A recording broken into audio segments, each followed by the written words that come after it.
के पाठक जाएंगे केंद्रीय प्रतिनियुक्ति पर दिल्ली और सुप्रीम कोर्ट में आज घसीटे जाएंगे के पाठक के तमाम तुगलकी फरमान। नमस्कार और आदाब आप तमाम दर्शक बंधुओं को, मैं हूं इसके चौधरी। साथियों, एक बार फिर से आप सभी के बीच में हाजिर हूं।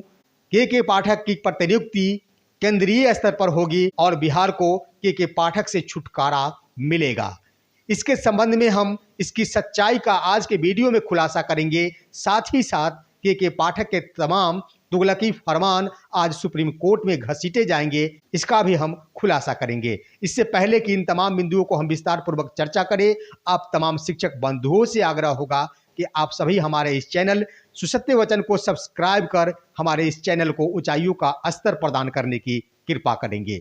साथियों, एक दिन पहले यानी 29 फरवरी 2024 को ये खबर तमाम मीडिया में आग की तरह फैल जाती है कि के पाठक की प्रतिनियुक्ति केंद्रीय स्तर पर दिल्ली के लिए होगी। आखिर इसकी सच्चाई क्या है, हम आप सभी को बता दें कि इससे ज़्यादा उत्साहित होने की कतई आवश्यकता नहीं है, क्योंकि जब एक पत्र विद्यालय के संचालन को लेकर बिल्कुल सही और सटीक पत्र निकलता है और वो 5 घंटों के अंदर ही फर्जी साबित हो जाता है, तो इसमें कोई दो राय नहीं कि के पाठक के द्वारा ही ये बात कह दिया जाए कि केंद्रीय प्रतिनियुक्ति की खबर ही बिल्कुल निराधार है। क्योंकि वर्तमान सरकार की ओर से ये खबर दी गई है कि के पाठक 1 वर्ष पहले ही केंद्रीय प्रतिनियुक्ति के लिए अपना आवेदन दे रखे थे, लेकिन बिहार सरकार उस पर अमल नहीं कर रही थी और अंत में जब सरकार के सर के ऊपर से मामले गुजरने लगे, तब अंत में सरकार ने उन्हें एनओसी प्रदान कर दी है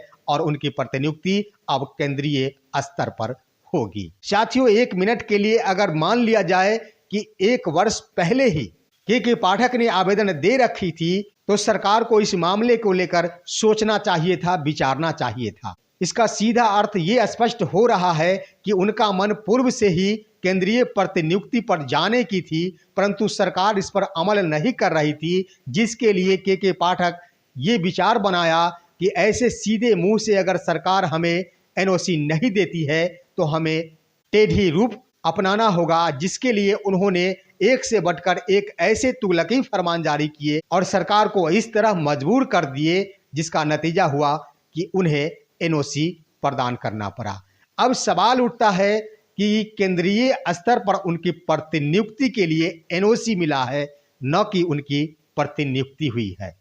अब केंद्रीय स्तर पर यह मामला चल गया है, क्या केंद्र सरकार उनकी प्रतिनियुक्ति करेगी या फिर ना करेगी, ये तो केंद्र सरकार पर निर्भर करता है।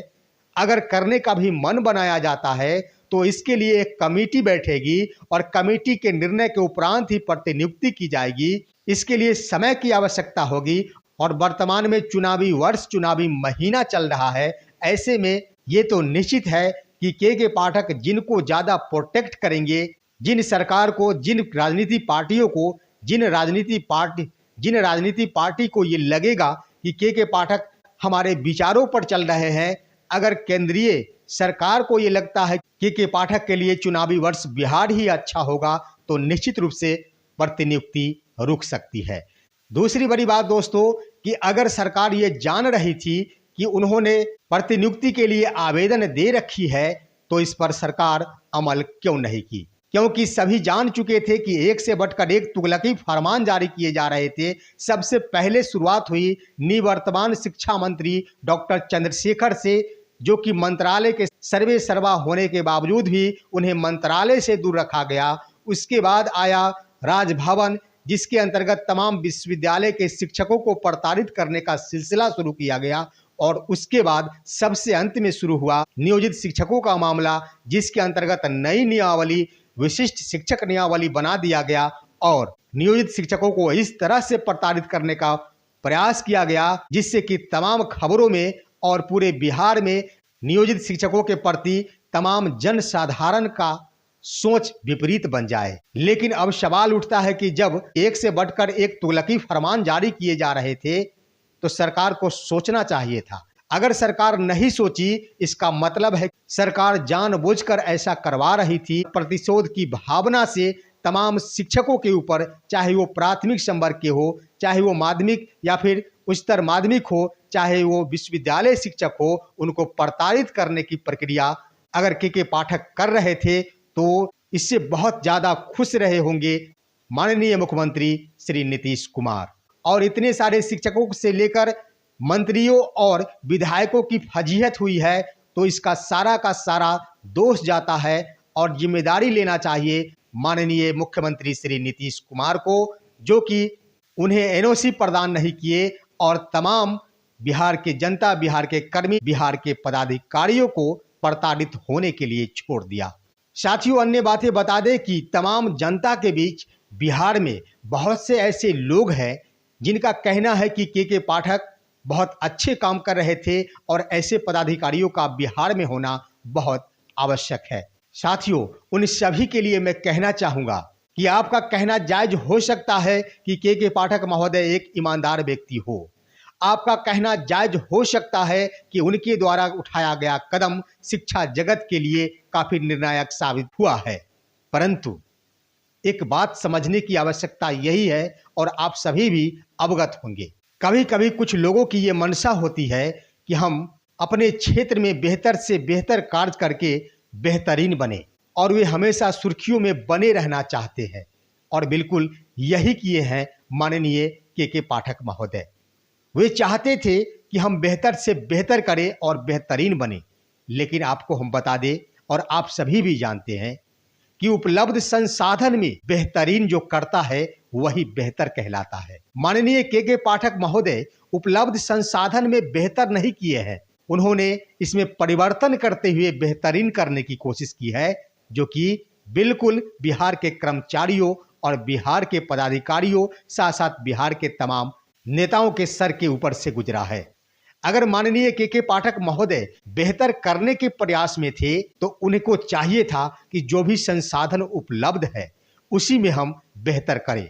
और उपलब्ध संसाधनों के अंतर्गत हम आपको बता दें, शिक्षा का क्षेत्र ही लिया जाए तो उपलब्ध संसाधन के रूप में पूर्व से चले आ रहे समय सारणी विद्यालय संचालन 9 से 4 था। माननीय के पाठक महोदय को चाहिए था कि इसी समय सीमा में बेहतर से बेहतर करे, तमाम शिक्षकों की उपस्थिति सुनिश्चित करवाए और उनके द्वारा बिल्कुल 100% भागीदारी के साथ शिक्षण का कार्य कराया जाए। परंतु के पाठक महोदय ऐसा ना करते हुए समय में परिवर्तन कर दिए, शिक्षकों के ऊपर नकेल कसना शुरू कर दिए, जिससे आम जनता ये बिल्कुल खुश हो जाए कि शिक्षकों को प्रताड़ित किया जा रहा है। इतना ही नहीं साथियों, उपलब्ध संसाधनों में बता दे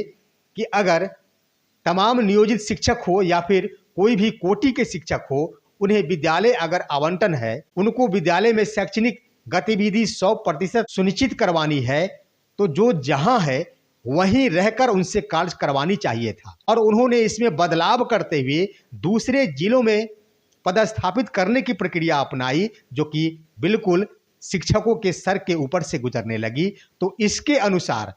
के पाठक महोदय उपलब्ध संसाधन में कोई भी कार्य करते हुए बेहतर करने की प्रयास नहीं किए, उन्होंने बदलाव के साथ बेहतर करने के प्रयास किए, जिसका नतीजा हुआ कि बदलाव जिनके ऊपर किया जा रहा था उन्होंने बर्दाश्त नहीं की और उनकी प्रतिनियुक्ति एनओसी मिल गई। साथियों, बिहार के तमाम नियोजित शिक्षक और विश्वविद्यालय के शिक्षक ये नहीं कहते कि के पाठक महोदय बेहतर नहीं करे, उनकी बस मांग ये है कि अगर के पाठक महोदय को बेहतर करना है तो वो उपलब्ध संसाधन में ही बेहतर करे।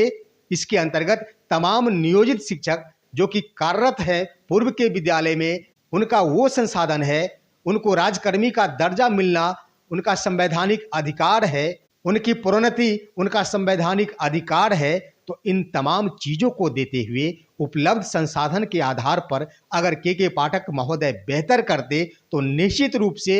इतनी फजीहत माननीय के पाठक महोदय को नहीं झेलनी पड़ती और बिहार सरकार की प्रतिष्ठा भी धूमिल नहीं होती। परंतु के पाठक महोदय ऐसा किए नहीं है और उन्होंने बदलाव की ओर ज्यादा ध्यान दिया है और इससे इनकार करना बिल्कुल अनुचित होगा कि इसमें वर्तमान सरकार माननीय मुख्यमंत्री की सहभागिता नहीं रही हो। साथियों, आगे के क्रम में हम आप सभी को बता दें कि माननीय सर्वोच्च न्यायालय के अंतर्गत बिहार के तमाम नियोजित शिक्षकों के मामले की सुनवाई आज 1 मार्च 2024 को निर्धारित हो गई है। पिछले वीडियो में हमने बताया था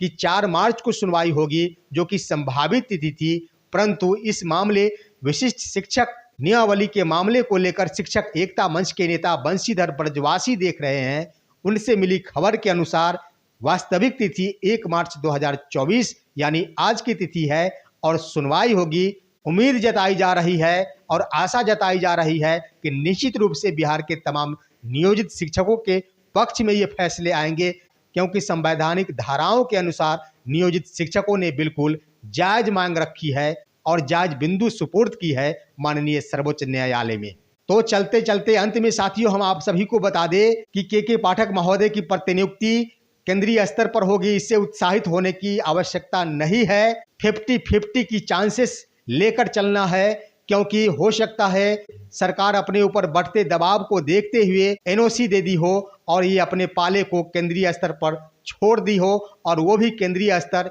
वर्तमान सरकार के घटक दल ही है और उनके ऊपर अपनी जिम्मेदारी को सौंपते हुए अब ये जवाब दे सकते हैं कि हमने एनओसी दे दी है, अब केंद्रीय मामला बन गया है। लेकिन इतना हम जरूर कहेंगे कि माननीय के पाठक महोदय अगर बिहार में रहना चाहते हो तो बिना बदलाव के उपलब्ध संसाधन में ही बेहतर करने का प्रयास करें, तो उनकी लोकप्रियता और भी ज्यादा बढ़ेगी। साथ ही साथ अगर उनको प्रतिनियुक्ति पर जानी है, जिनके ऊपर टेढ़ी खीर अपनानी हो, वह उनके साथ टेढ़ी खीर अपनाए, ना कि बिहार के तमाम शिक्षकों के ऊपर, चाहे वो प्राथमिक, माध्यमिक या उच्चतर माध्यमिक के शिक्षक हो या फिर विश्वविद्यालय के शिक्षक हो। साथियों, इस संबंध में आप सभी का क्या राय है, आप सभी कमेंट बॉक्स में अवश्य लिखेंगे। हमारे इस वीडियो को लाइक कर तमाम दोस्तों के पास शेयर कर देंगे। हम फिर मिलेंगे आपसे अगले वीडियो में। तब तक के लिए कहते हैं जय हिंद, जय भारत दोस्तों।